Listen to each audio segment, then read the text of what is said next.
Magandang gabi, Dante. Saan sisimula ng DOJ ang kanilang investigasyon? Magandang gabi, Jun. Sabi ni Department of Justice o DOJ Secretary Crispin Rimulya, may nabanggit ang isa sa mga suspect na fish pond. Ito anya ang magiging ground zero o pasimula ng paghahanap ng mga otoridad sa mga nawawalang sabongero. Dagdag pa ni Rimulya, hiningi na niya sa Philippine Coast Guard at Philippine Navy na simula na sa linggong ito ang technical diving operation sa Taal Lake, kung saan sinabi ng whistleblower na si Julie Patidongan alias Totoy na nandoon itinapon ang missing sabongeros. Merong fish pond list yung isang suspect na tinutukoy natin. Yun ang ating ground zero natin sa start. Humingi na rin anya sila ng tulong sa bansang Japan para magbigay ng kagamitan. Inaasahan anya na sasagot sila sa linggong ito. Payag ang National Bureau of Investigation na ibahagi ang kanilang forensic expertise para imbestigahan ang kaso kaugnay sa mga nawawalang sabongero.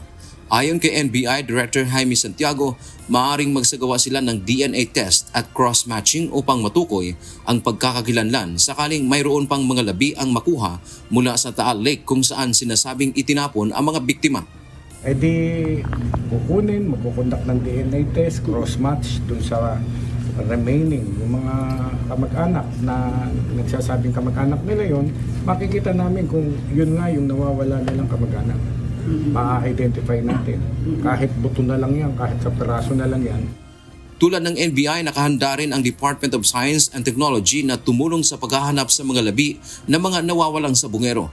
Ayon kay DOST Secretary Renato Solidum, bukas sila sa pakikipag-ugnayan sa mga scientist upang magamit ang mga instrumentong pandagat para sa marine monitoring. Gayunman, nakadepende pa rin ito kung kaya pang maaninag ang lalim ng Taal Lake. Sakaling doon nga itinapon ang mga bangkay, ayon kay Secretary Solidum, posible pa rin ma-recover ang buto ng mga ito. Yung buto, walang pakialam ang decomposition doon. Ang laman ang nabubulok laman. Ipinaliwanag naman ng eksperto na nakadepende pa rin sa lalim ng pinagtapunan ang pagkabulok ng bangkay sakaling may ma-recover pa na intact ang katawan.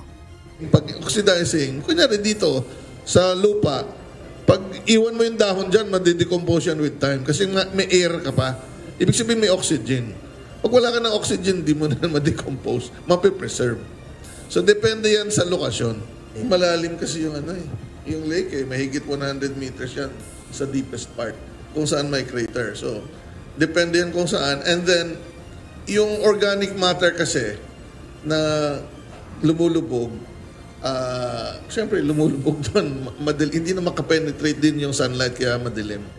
Nauna nang ibinunyag ng whistleblower na si alias Totoy na aabot sa nasa 100 mga nawawalang sabongero ang itinapon sa Taal Lake.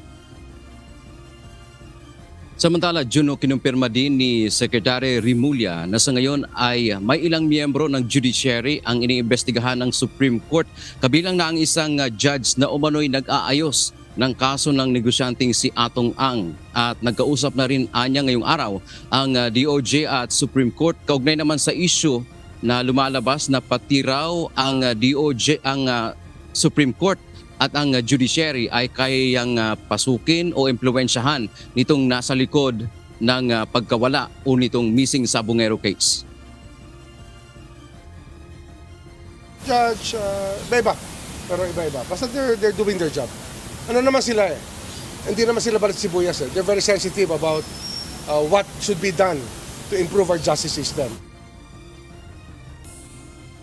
Jun, positibo din ang Department of Justice na sa loob ng linggong ito ay may mga karagdagang witnesses pa dito sa kaso ng missing sabongeros ang lilitaw. Meron daw nakausap si Secretary Rimulya kanina na isang witness na tumawag sa kanya. At sa issue naman, June, itong mga pulis ngayon na under restrictive custody ng PNP, ayon sa DOJ, ito ay maaaring isa sa ilalim din nila sa investigasyon. Yan man ang ating update mula dito sa DOJ sa Maynila. Balik sa June. Maraming salamat, Dante Amento.